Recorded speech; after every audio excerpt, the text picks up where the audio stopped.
sama Kang Nurholis ya, diajak ke rumahnya ya.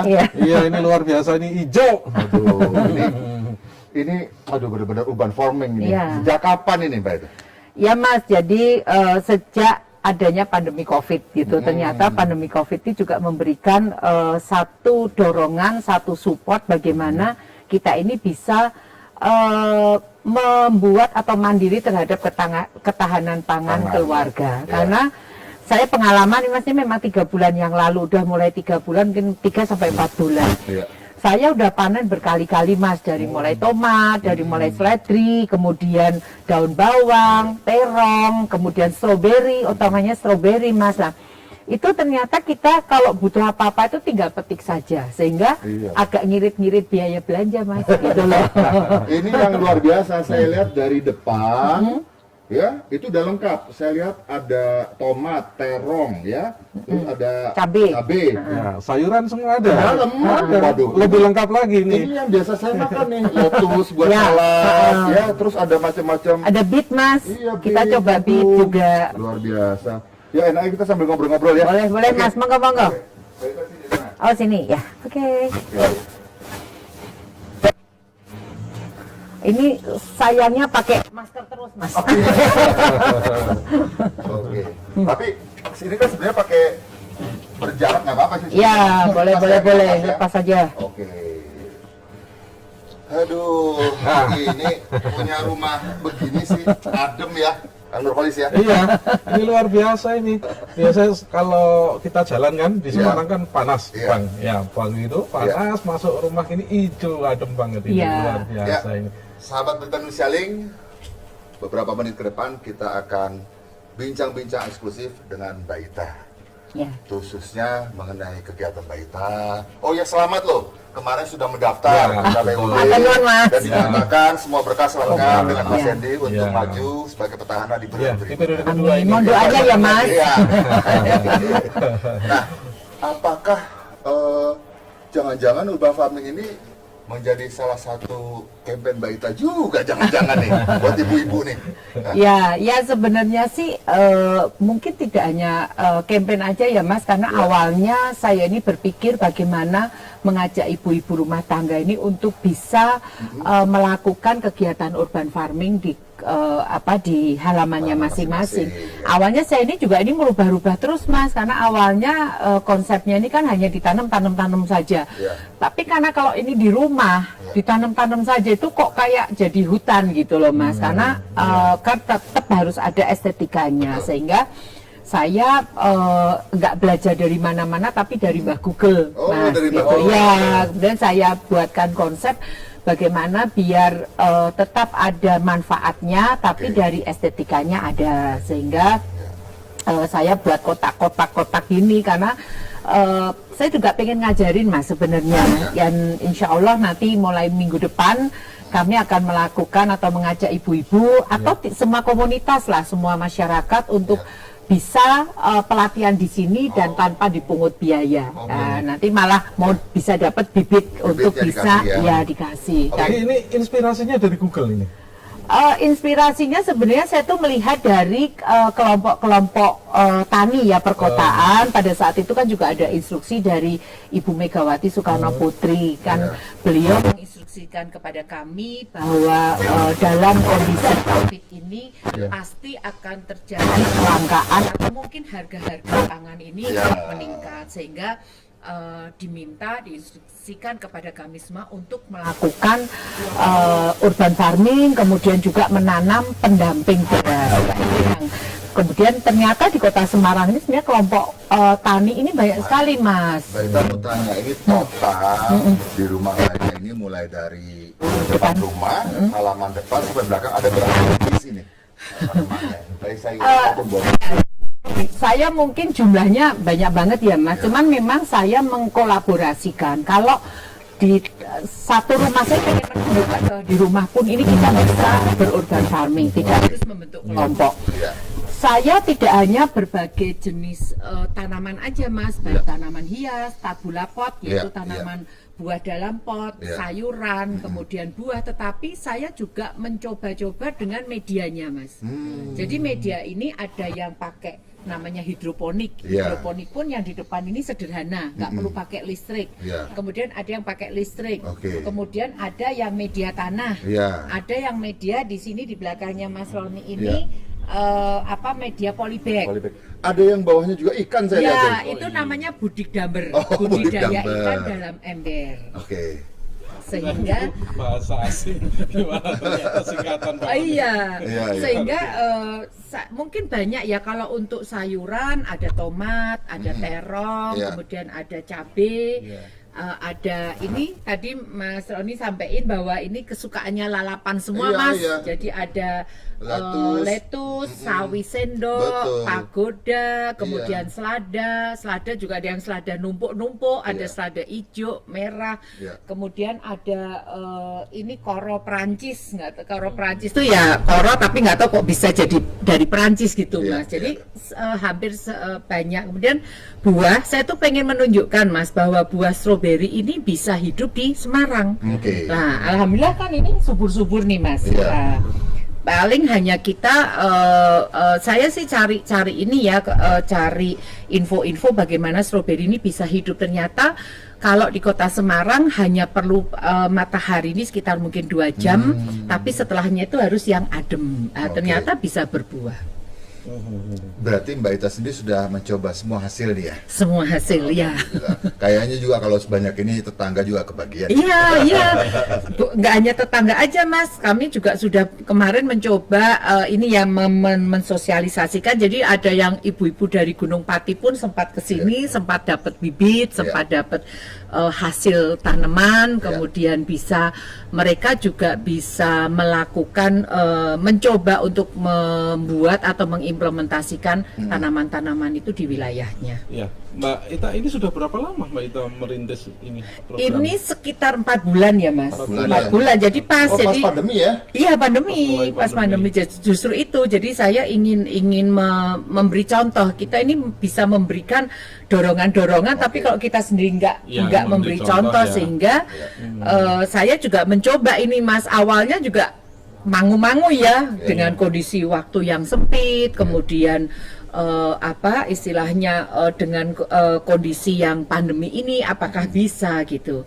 Tapi ternyata saya juga dibantu sih sama Dinas Pertanian bagaimana membuat pertanian ini bisa menjadi cantik, menarik, dan bisa yang penting bermanfaat. Di dalam 4 bulan pernah ada satu buah mungkin atau sayuran yang dipanen?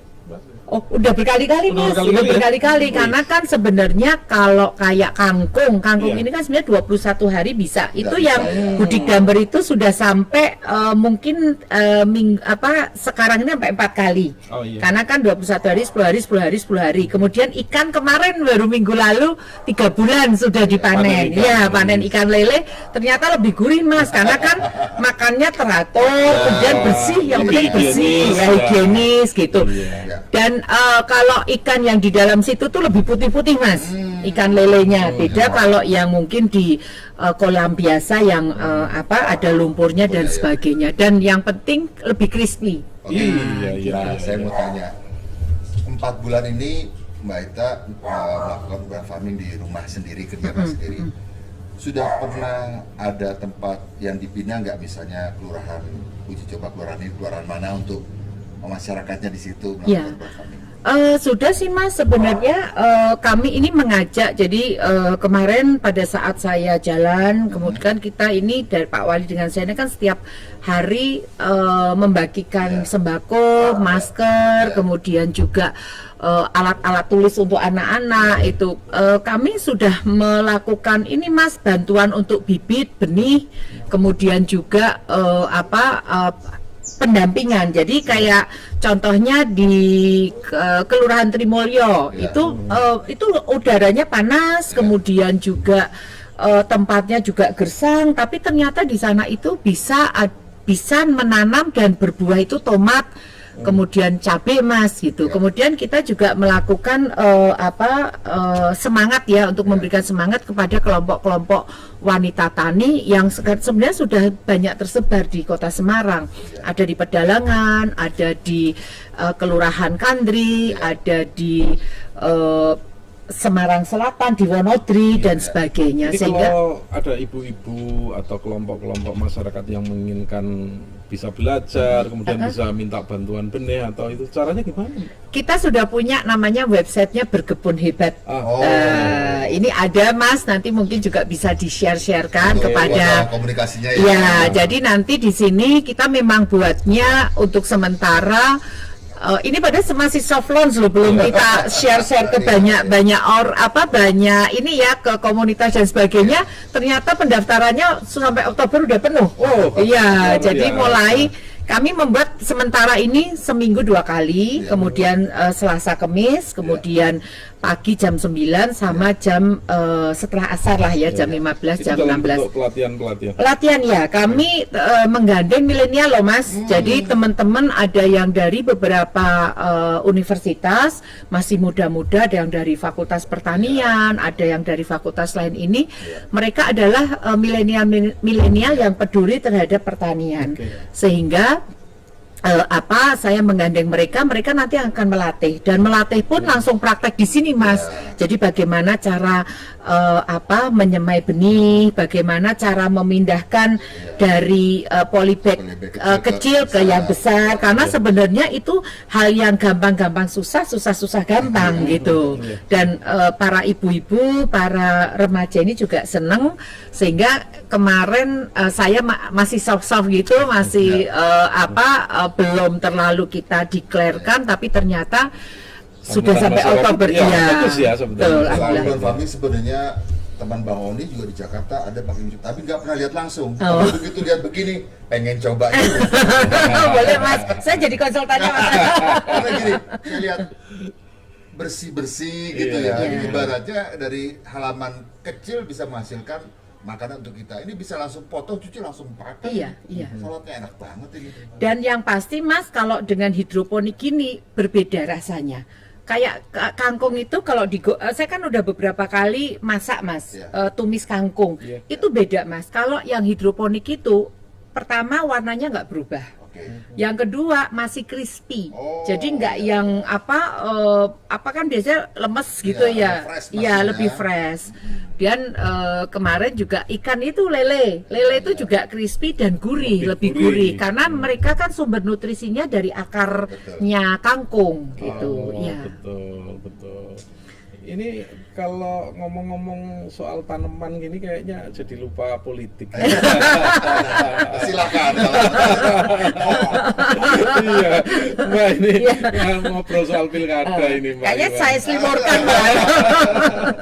Ini sejauh mana ini Mbak persiapannya di periode kedua ini Mbak? Ya sebenarnya kalau ya alhamdulillah kan kemarin pada saat rekomendasi ini kan saya alhamdulillah bisa mendampingi kembali dengan Pak Wali. Yang tentunya malah kemarin karena kami mungkin masih tetap bersama, tidak ada namanya mungkin persaingan, mohon maaf lah. Oke, saya mau tanya dulu, di beberapa tempat ini periode pertama bareng, kedua misah loh. Ini resepnya apa nih bisa kompak terus nih? Aduh. Sebenarnya sejak dari pertama ini kan memang yang pertama ini karena Pak Wali dengan keluarga Pak Wali dengan keluarga saya ini sudah lama berteman gitu ya, bersahabat. Kemudian yang kedua adalah sejak pertama kali dilantik bersama-sama Pak Wali sudah memberikan satu sign gitu bahwa Mbak pokoknya kita 4 tahun ini kerja untuk masyarakat, kerja untuk rakyat. 4 tahun, jangan tahun keempat, tahun ini ya, tahun kemarin baru nanti kita tanya-tanyaan gitu kan, seperti apa ini nanti untuk Pilwakot ke depan gitu. Ini ternyata belum ada yang tahu, belum ada yang tahu momennya pas lagi apa itu Pak Wali itu nanya ke Mbak Ita soal yang itu. Ya sebenarnya kan kalau saya sama Pak Wali ini kan sering pas cerita-cerita gitu-gitu, kemudian baru keinget gitu kan Pak Wali, Mbak, oh iya gimana nih, kan udah mulai gerenseng-gerenseng nih, gimana masih bareng atau gimana gitu kan. Ya iyalah Pak, saya kan masih butuh bimbingan Pak Wali juga, dan sepertinya kan kalau hanya 5 tahun ini pasti namanya pembangunan ini nggak nggak bisa Nggak sepenuhnya bisa tuntas, selesai, nggak bisa tuntas tuntas, ya. ya. Dan pada saat yang saya kembali lagi Mas, waktu pertama dilantik itu Pak Wali udah menyampaikan gitu, pokoknya 4 tahun ini harus bergerak bersama untuk mensejahterakan masyarakat warga Kota Semarang gitu. Baru nanti Mbak ya menginjak tahun ke-5 baru kita bisa diskusi. Jadi saya memegang prinsip apa yang sudah menjadi komitmen bersama, dan makanya saya juga tidak pernah namanya berpikir macam-macam gitu ya. Tapi ini adalah bagaimana kita mensejahterakan masyarakat, dan alhamdulillah pada menginjak 5 tahun itu Pak Wali juga ngendiko seperti itu lagi, bagaimana untuk kelanjutannya seperti ya. Kan kalau saya apapun ya masih tetap bisa bersama dengan Pak Wali, karena saya juga senang karena beliau juga orangnya ini loh Mas, mungkin juga saya nggak tahu ya dengan daerah lainnya, Pak Wali itu sangat-sangat memberi ruang kepada saya untuk bagaimana memberikan keleluasaan, tapi tetap sesuai dengan porsi saya sebagai wakil wali kota gitu. Tapi beliau memberi ruang saya untuk bisa mempunyai satu ide, mempunyai gagasan, dan beliau juga kerso mendengarkan dan bisa menerima gitu. Kalau memang itu bagus, pasti beliau juga akan masukkan di dalam satu kebijakan. Tapi kalau mungkin memang nggak pas ya beliau orang inilah orang gitu. Tapi kembali akhirnya ya kita bisa bersama-sama karena ada komitmen bersama. Kalau melihat gini sebenarnya kelihatan bagaimana Mbak Ita ini dengan masyarakat bisa bersentuhan, bisa berkomunikasi. Persis, karena lihat dari urban farming aja rapi, tertata. Tanaman ini tidak akan hasil baik meskipun dengan pupuk, tapi tidak ada satu perasaan dalam melihara tanaman. Iya, rasa sayang. Gitu. Karena rasa sayang dengan masyarakat Semarang. Betul, makanya saya juga memberikan apresiasi, memberikan kesempatan kepada masyarakat untuk saya juga bisa berbagi ilmu. Karena sebenarnya kalau kita punya seperti ini udah nggak mikir Mas, mau buat sup ada, mau buat telur ceplok, dadar ada, mau buat istilahnya goreng ikan. Sebenarnya kan kayak di Budik Damber itu tidak hanya lele saja, bisa nila, bisa tanam jenis yang lainnya. Ya Mbak Ita ini kan berarti sudah 4 tahun ya ini bareng Mas Hendy memimpin Kota Semarang ya. Menurut Mbak Ita ini apa sih yang masih kurang selama 4 tahun yang belum tercapai, itu apa Mbak?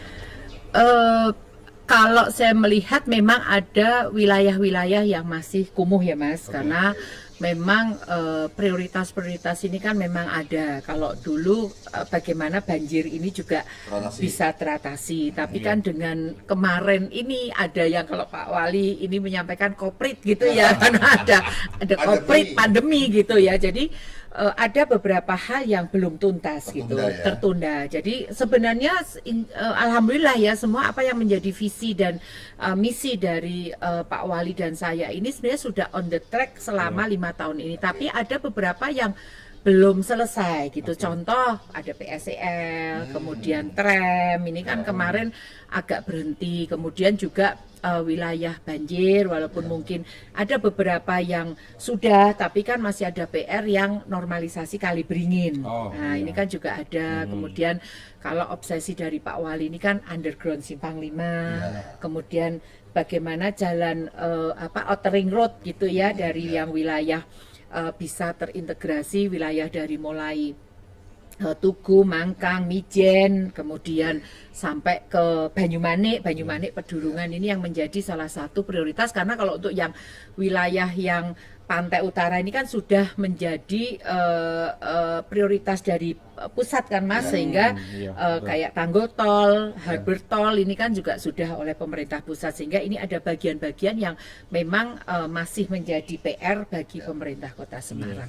Di ini sekarang ini kan era digital ini Mbak Ita. Jadi bagaimana sih Mbak Ita memandang era digital ini dalam menggerakkan partisipasi kaum milenial ini? Komunikasi dengan kaum milenial ya. Iya, itu sangat penting sekali. Bagaimana pola komunikasinya dan mau dibawa kemana mereka itu rencananya kira-kira Mbak Ita?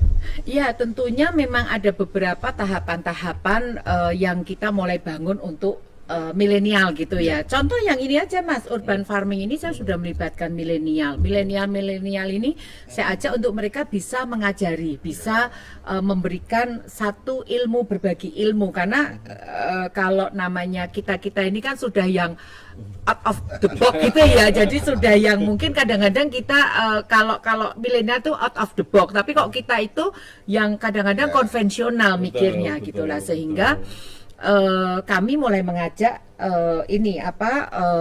milenial ini untuk di masalah pertanian perkotaan. Kemudian yang kedua ada juga dari Kementerian Pariwisata ini membuat atau mendirikan namanya Creative Hub.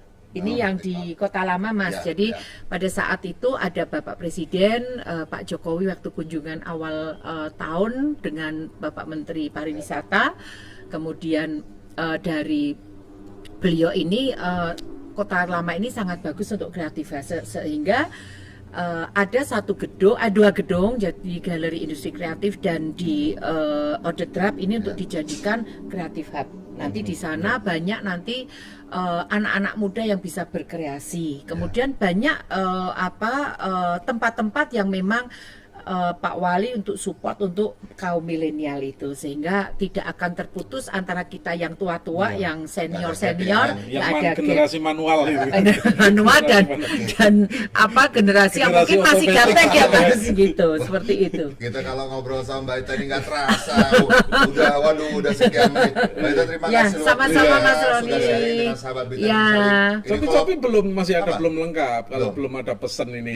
Pesan Mbak Ita ini. Jadi ini kolaborasi Berita Indonesia Link dan Berita Jateng.net. Nah, terakhir apa pesan Mbak Ita untuk masyarakat separuh, khususnya anak muda, khususnya dalam persiapan menghadapi pilkada serentak? Kan kalau presiden tetap protokol kesehatan gitu.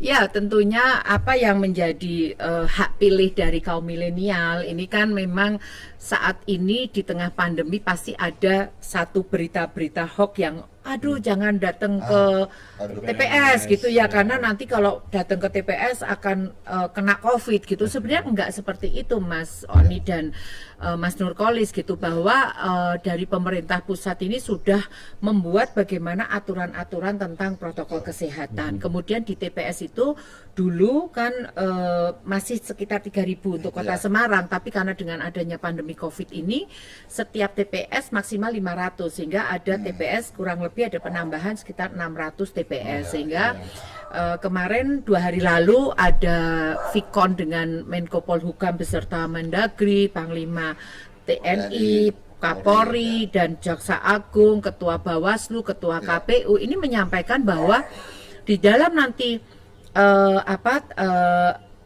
TPS pelaksanaan nanti pilkada 9 Desember itu tetap akan dilakukan protokol kesehatan yang sudah ditata sedemikian rupa, sehingga ada jamnya, kemudian di situ juga jaga jarak seperti ini, dan kemudian jumlah kan juga dikurangi, sehingga TPS ini akan lebih dekat dengan para pemilih. Dan jangan lupa kaum milenial ini juga gunakan hak pilihnya kalian semua, karena masa depan Kota Semarang ini ada di tangan kalian juga. Seperti itu Mas. Baik, terima kasih. Jadi Kak Nurholis, ini kan pendaftaran sudah. Nanti setelah penetapan kita harus gali lagi. Kalau kita gali visi dan misinya apa lebih dalam. Ini baru berapa nih? 30 menit nggak cukup waktunya ini. Ngobrol urban farming aja sudah makan waktu ini. Ini belum tuntas ini kan. Baik.